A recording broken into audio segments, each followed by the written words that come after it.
here today. Up here, my National Treater polyester slightly opaque gown, garbed so similarly to everyone else, you may be wondering who I am and why I'm here. I'm Anastasia Greeley, class of 2011's valedictorian. As to why I'm up here, it may have less to do with my grades and more to do with the fact that all you Anglophiles in the audience want to hear my accent one last time.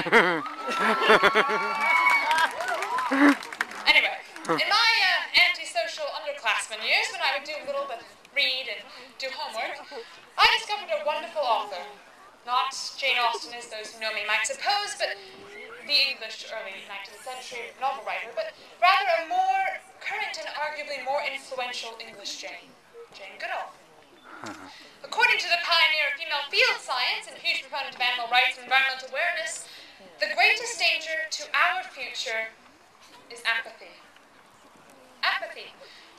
The listless state to which we all devolve when we can find little energy to state our opinions and challenge the material fed to us on a daily basis. It's the most inhuman of all human traits, as it is the one devoid of that mercurial quality, emotion. Emotion is often thought of as the weakest and most instinctual part of ourselves, the portion of our personalities that must be reined in for civil communication. But in reality, that emotion is what makes us into the developed society of today, as it allows us to challenge ourselves and each other when we need it the most. Challenge, another word from which we shy away. But without challenge, we would never have become bipedal or traveled and developed the independent cultures of today. Challenge is what caused our higher functioning craniums to develop, creating tools and developing agriculture.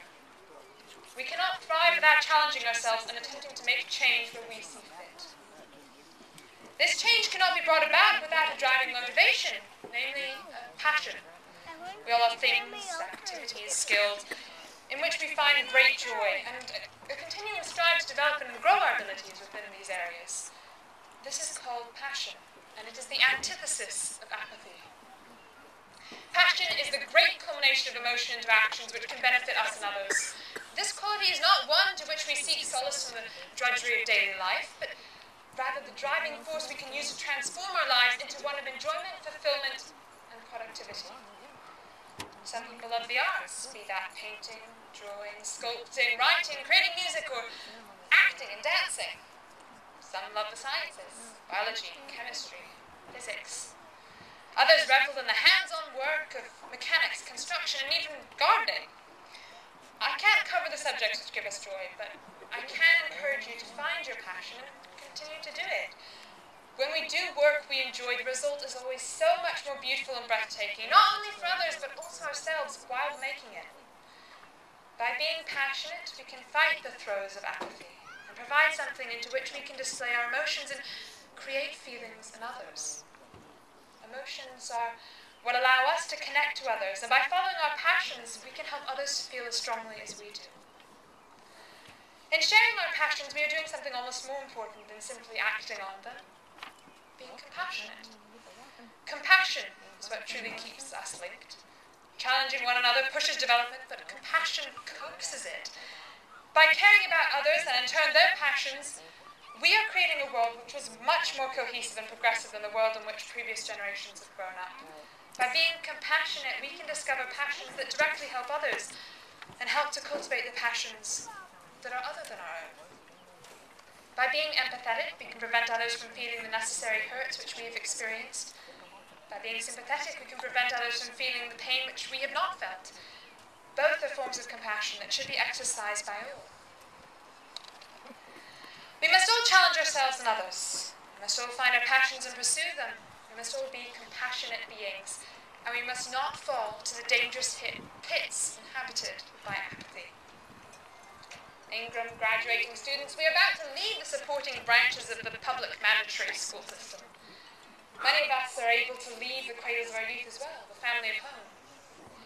By taking these two important steps, we must not also leave behind the stabilizing pillars of our individual selves, and must continue to care. Leaving Ingram, our desires and goals must not be limited to that which we believe is possible, but rather the things which we want to be possible. Examine two famous Ingram alums, Senator Jay Inslee and cartoonist Dave Horsey. Both attended this school for their high school education. One is now making his citizens' voices heard in Congress. The other is opening up our eyes to the political situations that surround us through a medium of humour. Both took their passions, threw away the weight of unmotivation, and did what made them happy, and that to which they felt they could best direct themselves in a way that would make a difference for themselves and for others. Here, the budding signs of passion and push are already visible. This year, our principal, Martin Flo, was denied the renewal of his contract.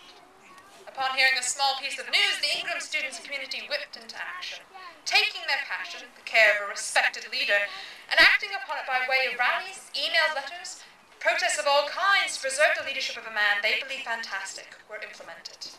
Today, Martin Flo is the principal of Ingram High School, and all because we did not succumb to apathy. Yay! Yeah!